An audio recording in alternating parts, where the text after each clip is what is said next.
Hey everybody, Bob Dinar here with Bobby D Sports, kicking off our off-season review with the Green Bay Packers. So the way we're going to do these is we're going to look at the team stats for 2023, offense and defense, if there's any big scheme or coaching change. And then we're going to look at who left and who came in for the team during the free agency and the draft, right? And that way we get to compare, kind of look at the stats for the team and then see who comes in. Right? Did we address the weaknesses? Did we just lose some talent for whatever reason? And let's see where we're at and see how we're going into next season. Now, I don't have a real order for all 32 teams, but I do plan on doing all 32 teams. So how I'm planning on doing the next video is the most liked comment is the next team I do. So comment what team you'd like to see. And most likes, let's go. Let's do it. Subscribe so you can see these next videos drop. Go ahead and smash that like button and let's get on into this.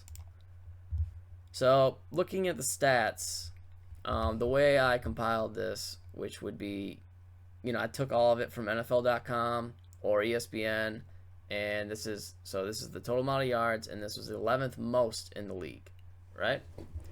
So I put it all here so that we didn't have to look at every single team, because it's a little cryptic that way. Pulled it all here, did all the annoying, boring stuff. So let's go ahead and get into this. As I said, 11th most total yards. That's not bad. And 12th most team points with 383. Solid. Both those are pretty close to top 10. Good part in the league. And then let's break down the passing first. So looking at this, the big outlier, the thing that really screams is how good they were at passing touchdowns and not really throwing any picks. I mean, 11th picks, basically top 10. That's 11th least, right? So third most touchdowns, 11th least amount of interceptions. Completion percentage, 17th, is a little low. This offense, as most people probably know, Packers were not very good beginning of the year, especially the offense. Completion percentage probably looks a lot different the second half, and that's why it kind of ended up being almost like it's in the middle point of the NFL. It's not a bad spot. It's the only down spot on this passing offense right now, because the QBR is 7th highest. That's wonderful, and they gave up the 3rd least amount of sacks, right? Like that's pretty good. Now, not that doesn't necessarily mean your offensive line was amazing, but it does mean that your quarterback, maybe he just got rid of the ball before he took the sack, which is good in terms of not taking that lost yardage. So passing offense was wonderful, I would say, for the Green Bay Packers last season, especially with how young receiving core it was, the young tight ends, young quarterback. They had veteran running backs, and we're going to switch over to that side, and that side looks a little bit worse, right? So just looking at this, it's pretty average down. I mean, you got 15th in rushing yards, 10th most touchdowns, fumbled a decent amount, a little bit below. I mean, these are the two things that are low in the lead, especially the rushing touchdowns. You can see here that they actually did, have good amount of big runs. They're 8th most big runs with 13 20-yard plus, which that's good. That kind of helps that average up. I think that's really why that average of 4.3 yards per carry was at 12th, right? So rushing, it let them down. I mean, going into the season, you have a veteran backfield and a young passing offense, and you would think these would be switched.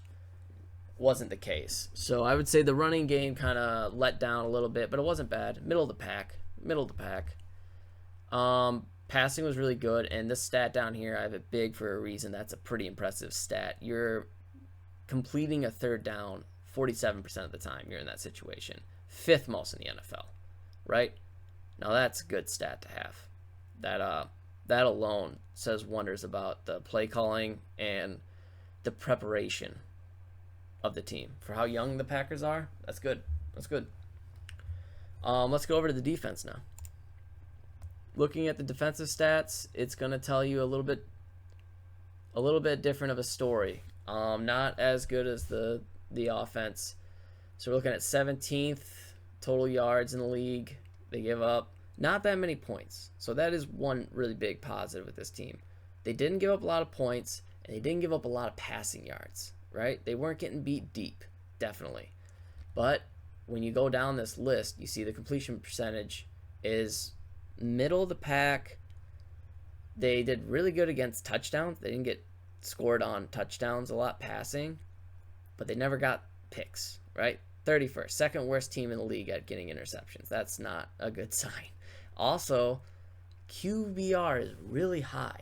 I mean, 94.7, 25th worst in the NFL, and you're right in the middle for getting sacks. So what this pass defense tells me, just by looking at these numbers, is they're giving up shallow, right? You're not getting beat over the top. You're not giving up big touchdowns for a lot of yards, or just big touchdowns in general. You're not giving up much touchdowns.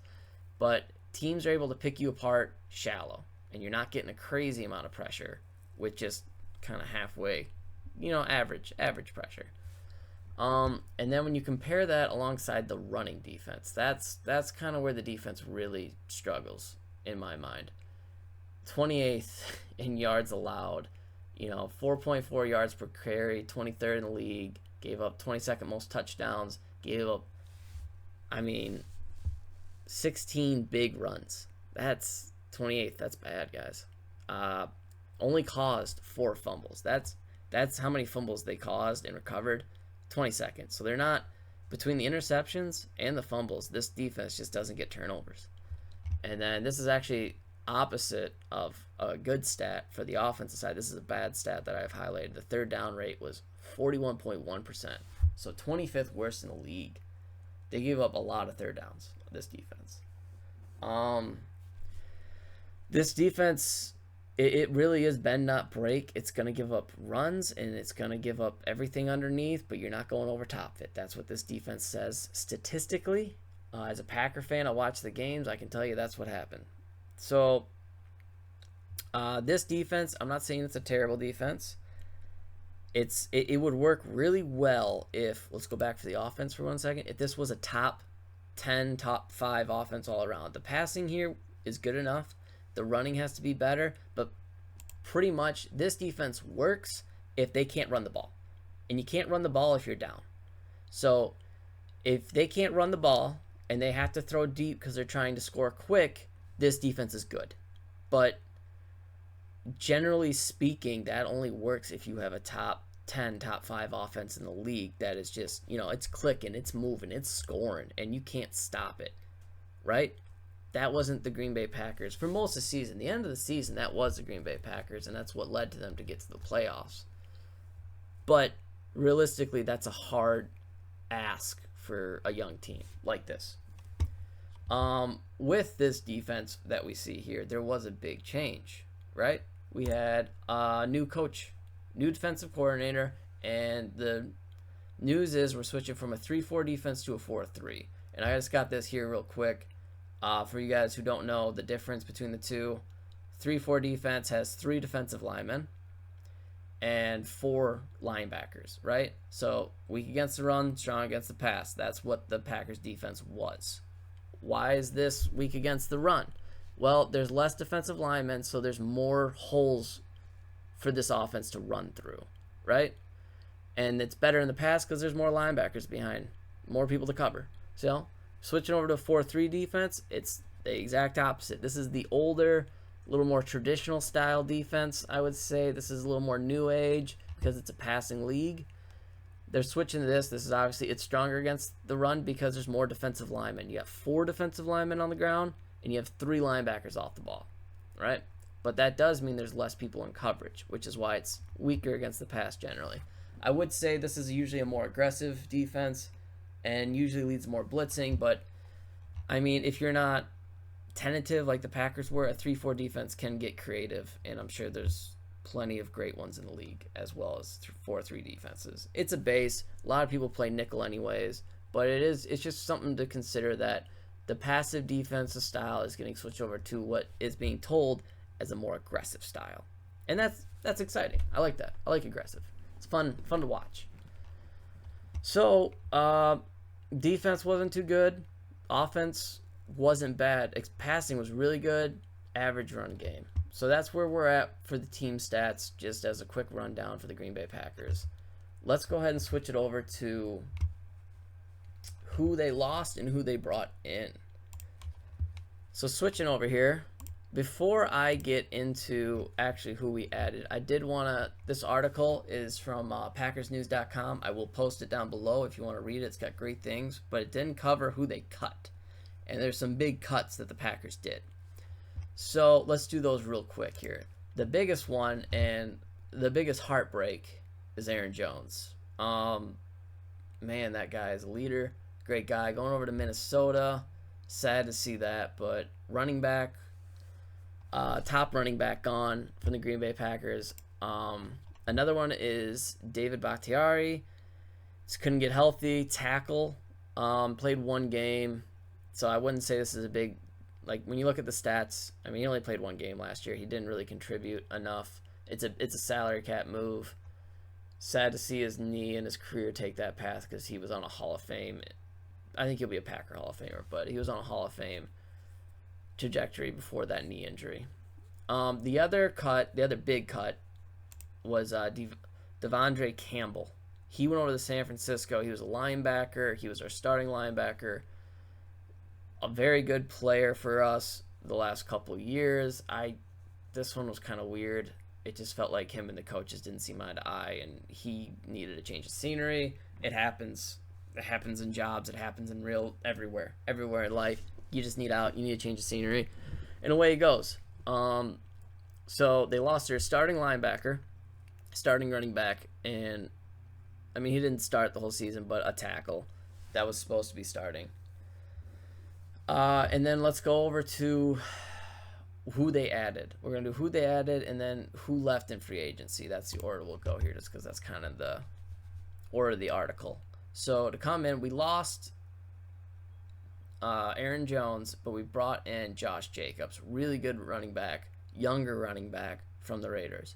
Now, some people might say he is, used up and kind of done. Time will tell. He was on a Raiders team that just wasn't very good, especially at run blocking. And I'm excited for that move. I think that's a good move for the Packers. I think that's a good move for just kind of getting a younger running back. Aaron Jones obviously has been in the league a long time, so you can't say he's not used up. But, we'll see what happens. I think this could go well. Also, they brought in a safety, Xavier McKinney. Wonderful move, in my opinion, for any team to get this guy. Landed to the Packers, who needed a safety bad. They actually will cover that they didn't have pretty much a safety on the roster. All the starters walked between Savage and Owens, and Rudy Ford still isn't signed. So Xavier McKinney, it's a big signing, over the top safety. That's not a bad move. And then we're just doing big ones. Andrew Dillard, tackle. Not gonna really say he's a big signing. He's a depth tackle. Maybe he starts, maybe he doesn't, but that's just kind of a safety blanket, I feel. That's kind of the biggest, I agree, with the free agents that were added. So tackle, safety, running back. They lost, and this is why I said they lost a lot of their safeties. So this is where we lost. We lost Owens to the Bears, right? That's he started 11 of 17 games right there. That's a pretty big just player to lose. John Ryan is a guard, so we lost another offensive lineman there. There's another open spot. He was a starter, the right guard, the past 3 seasons. That's, we'll see who comes over and takes that role, but that's another starter. Here's another starter, Daniel Savage. Started 10 games last year before he was hurt. He's over to the Jacksonville Jaguars.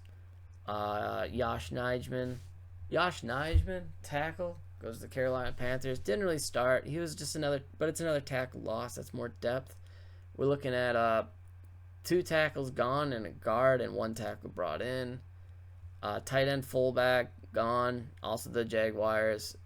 And then Patrick Taylor, running back, kind of a depth guy, special teams player. People they re-signed to the team, so free agents that came back. Corner, Nixon, returner.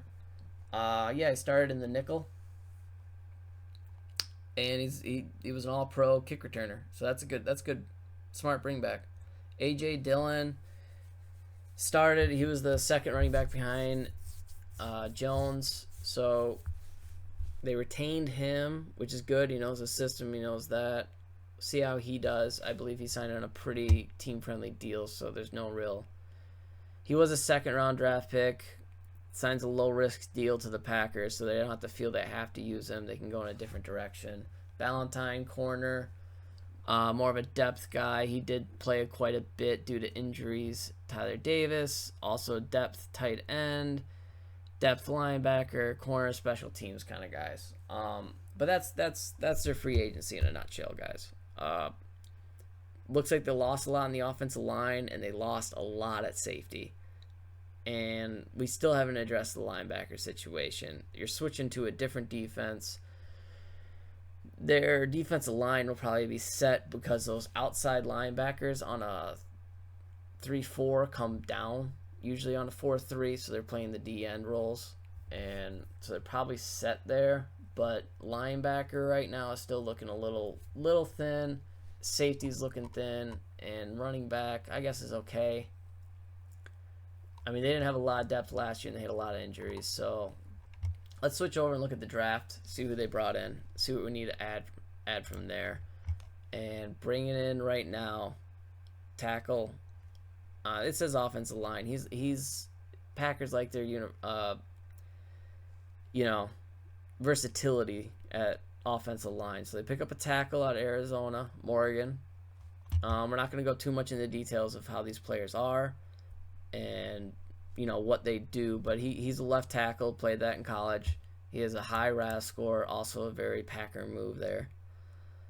Going in the second round, now we're addressing the linebacker. We got Cooper out of Texas A&M, another high RAS score, very typical. Personally, I like the draft. I like both these picks. You need a versatile offensive line. They lost. I mean, I don't know what they're going to do. They have guard depth, losing a starting one. Maybe this allows somebody to get moved inside. They'd like to have everybody be able to play a lot of positions. So, linebacker, that covers the Campbell move. That's good.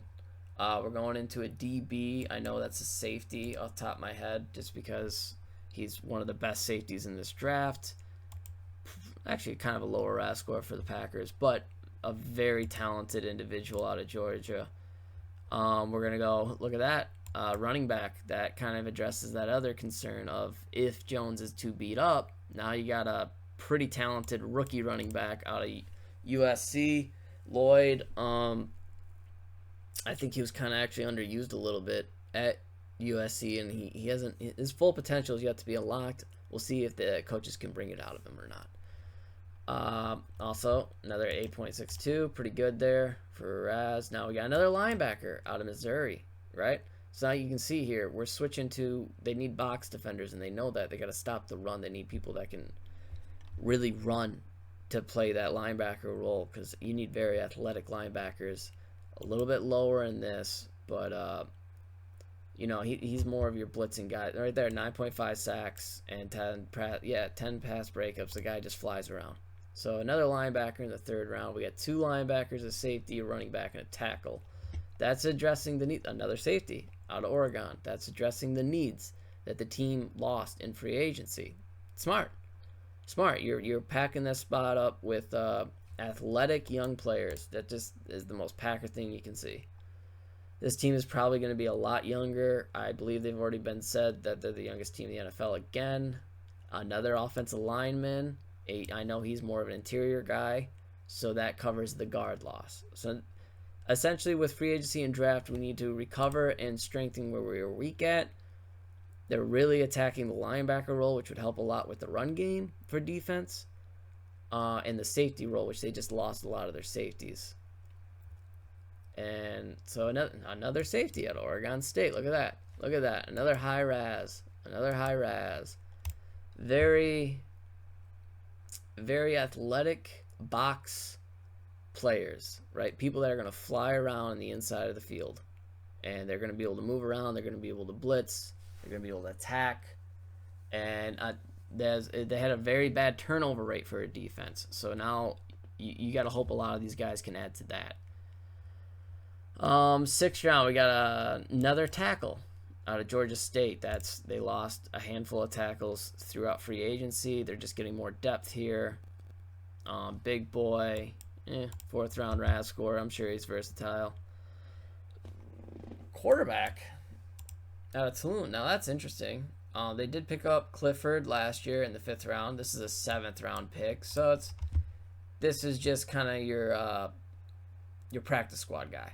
This is the guy who's running the other team defense, and I mean I know him. He's a 4-year starter. He's athletic. He's kind of got that attitude. They played great this year at Tulane for a small school, and yeah, I hope I'm saying Tulane right. And then 7th round, we got a corner. First corner out of the board for a team that felt like they kind of needed a corner. They did trade Rasul Douglas. We didn't go over trades in mid-season because by that point, we already knew it going into the offseason. But they did I feel like they were a little shallow in their corner depth, addressing that in the 7th round. Kalen King, I will say this, coming into the 2023 season, he was expected to be a top corner off the board, maybe the number 1 corner. Just didn't have a good year, didn't perform well, and then had a bad combine, dropped him all the way down. Packers snag him in the 7th. I mean, as I said, bad combine, didn't seem that athletic, which really hurts you. But, in the 7th round for a guy who the 2 years ago did really well and then kind of fell off, it's worth trying. 7th round. And that's the end of it. That's the end of the draft. So they really did address their needs for when you switch into a defense to really get in the box. They needed people who could attack. They got that. People who can move around. And then they really addressed their running back room, I would say, which it was a very average year for running back. So, I mean, just on that alone, looking at all those, I would say they addressed all their needs that they needed to going into it. After looking at the stats, I feel like passing is good, and I'm kind of happy. When your passing statistically was that good, they didn't lose anybody in the passing game, and they didn't really add anybody. I know this is a young core, as most NFL fans do, which is, I think, the best move for the young core, is just let them grow and see what we got. So I'm really happy they didn't go that route of just trying to add people. They also, they addressed the running back, as we said, and they lost a lot of offensive line, but then they added offensive line. So it's kind of a wash there. It all depends how this plays out with coaching. I think on paper, as with everything on the off season, you can only do things on paper, and then it's all up to coaching and playing and health. But I'm gonna give them a solid B+ for a grade. This is just looking at the stats and attacking them. I really like the way they went. They didn't make any big splash plays. Actually, they did. They made 2 big splash signings in free agency, which is not really typical for them. But, they know they had a need, and they went and addressed that need. Very good offseason. Very good, I gotta say. I hope you guys enjoyed the video. I enjoyed breaking this all down for you. As I said, this is just the first of all 32 teams. Comment which team you'd like me to do next. I get right on it.